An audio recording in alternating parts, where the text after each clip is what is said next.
Les rencontres du contrôle de gestion édition 2025, nous sommes en compagnie de Stéphanie Henriquez. Bonjour Stéphanie. Bonjour. Vous êtes aujourd'hui la directrice administrative et financière de Audens pour la filiale France, un groupe britannique. Mais vous étiez autrefois DAF de la Halle du groupe Vivarté qui a connu des difficultés avant d'être restructuré. Alors justement, on va parler de cette crise, comme vous l'avez vécu.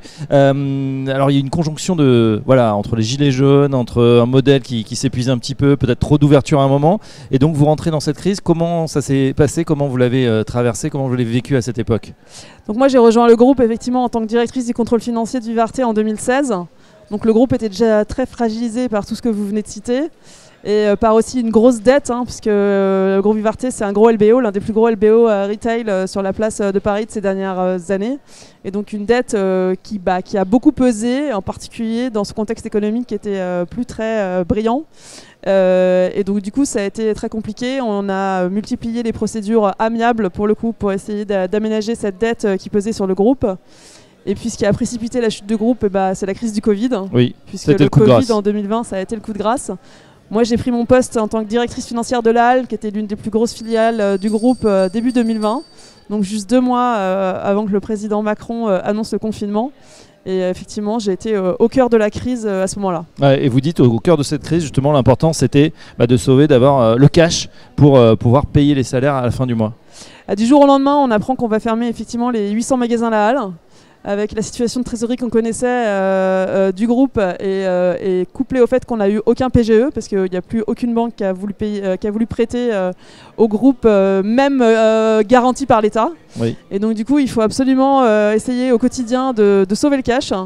Et donc on compte tous les sous qu'on dépense pour être sûr à la fin du mois de pouvoir payer les salaires. On dit à ce moment-là que le DAF devient plus important même que le CEO, que le patron de la boîte. Donc effectivement, le DAF, le contrôle de gestion, la fonction finance, finalement, devient le cœur du réacteur de l'entreprise. Il n'y a plus aucune décision qui a été prise à ce moment-là sans que le DAF, sans que moi, en l'occurrence, je ne sois dans cette prise de décision. Et je me suis littéralement assise sur la caisse, au sens propre du terme.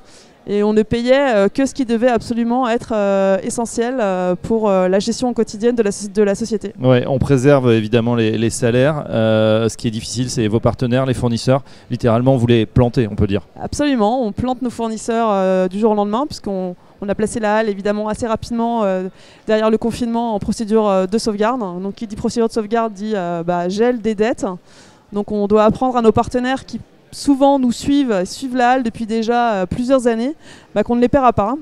Et donc il faut quand même continuer à entretenir un minimum de relations avec eux, parce que un jour, on l'espère, on va rouvrir nos magasins, ce qui a pu se passer à la fin du confinement au mois de mai, et qu'il va bien falloir à un moment donné reprendre des relations commerciales avec eux pour essayer de continuer à faire avancer et refaire rentrer un petit peu d'argent dans la boîte. Alors le groupe Vivarté aujourd'hui n'existe plus, la Halle a été revendue à un autre groupe. Vous Stéphanie, à titre personnel, qu'est-ce que vous retirez de cette expérience en tant que DAF ? Alors c'est une expérience qui a été à la fois très compliquée à vivre, mais très enrichissante également. Moi j'ai appris énormément de choses. Je ne connaissais pas toute cette relation avec les administrateurs judiciaires, cette gestion dans l'urgence de la trésorerie, la gestion de l'humain aussi, parce que comme je le disais tout à l'heure, il faut effectivement gérer ses équipes et les engager à essayer d'aller au bout, même s'ils savent qu'à la fin ils vont perdre leur emploi. Donc j'ai appris énormément de choses dans le cadre de cette expérience. Votre conseil justement à ceux qui nous regardent, qui sont peut-être dans cette difficulté, qui les traversent actuellement, quel serait-il ? Mon conseil, c'est de digérer très vite et de tout de suite repartir dans l'action.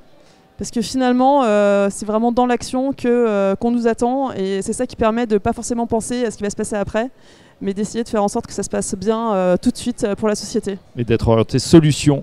Exactement. Merci Stéphanie Henriquez. Je rappelle que vous êtes ancienne directrice administrative et financière de la Halle et aujourd'hui DAF de Audens, filiale France. Merci et à bientôt sur ces rencontres du contrôle de gestion. Merci beaucoup.